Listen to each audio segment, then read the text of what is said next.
I'm Denise. She's a non-fiction editor, and I'm Louise. She's a fiction editor. And together, we're the Editing Podcast. Hello again, and welcome to another episode of the Editing Podcast. So today we're talking about professional editorial directories and why you should be taking your time to advertise in them. Yeah, that's right. So we're talking here about the directories hosted by professional editorial societies, such as the Chartered Institute of Editing and Proofreading, Editors Canada, the Association of Freelance Editors and Proofreaders and Indexers in Ireland. Or ACES, the Society of Editing, the Society for Editing, I beg your pardon, the Professional Editors Group of South Africa, and the Indian Copy Editors Forum. And there's a list of international editorial societies in the show notes if you want to explore what's available in your area. Yeah, though bear in mind that where you live doesn't dictate which societies you decide to join. The CIEP, for example, has editors and proofreaders who live in various locations all over the world. That's right.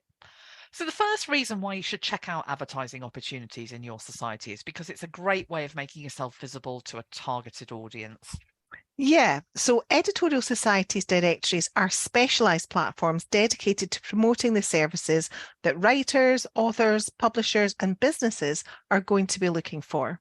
And that means your entry is less likely to be buried in a larger pool of more generalist publishing services. Instead, the list is smaller and aimed at a highly targeted audience actively seeking editorial assistance. Yeah, and all that niche detail means you're more likely to be found by people who you're a really tight fit for. Yeah. The second reason is the increased online visibility and exposure you get by being listed in these directories. People searching for editorial services can easily find you and contact you through these directories. Now, we're not saying that you shouldn't have a website. No. You should. No, we think you definitely should. You definitely want your own piece of land to advertise and control. But advertising in a professional directory is one more way in which people might find you. And the more strings you have in your advertising bow, the more likely you are to be found. Definitely. Plus, there's an opportunity to build trust here because being listed in a reputable society's directory means that society's credibility gets to rub off on you in a sense.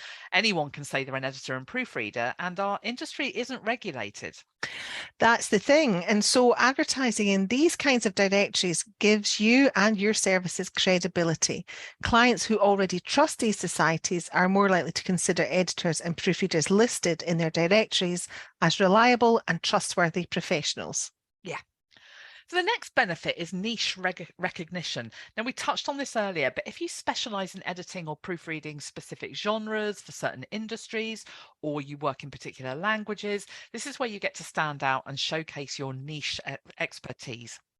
And that means you're getting in front of clients with very specific needs that align with your skills. Yeah, and definitely. So it really is worth taking time to adapt your entry so that it speaks with a very targeted message.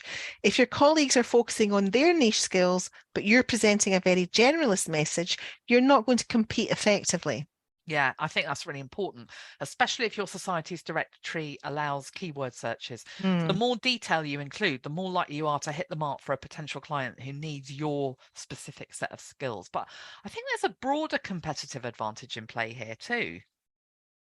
So our market is competitive and it's global. And while many editors are members of professional editorial societies, many aren't. Yeah. And having a presence in a society directory sets you apart from editors and proofreaders who aren't listed. Definitely. Another thing to consider is search engine optimization. So editorial societies' web pages often have established authority and good search engine rankings. So authority is the term used to refer to the perceived credibility of a web page in the eyes of, say, Google, and it affects the web page's ranking in the search engines. Now, we won't go into the technical detail around this, but essentially by being listed in a directory with established authority, any pages that you link to in that listing can benefit from higher search rankings by association. That's right. And that leads to the opportunity for more organic traffic to your website. By organic traffic, we're talking about visitors who find you by typing in keywords into search and finding your products and services listed. So that's, say, contrasted with paid advertising. Yeah. So another thing to consider is cost.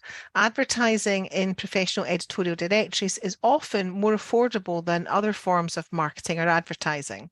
It really is. So, for Mm. example, professional and advanced professional members of the CIEP are allowed to advertise in its editorial directory as a benefit of membership.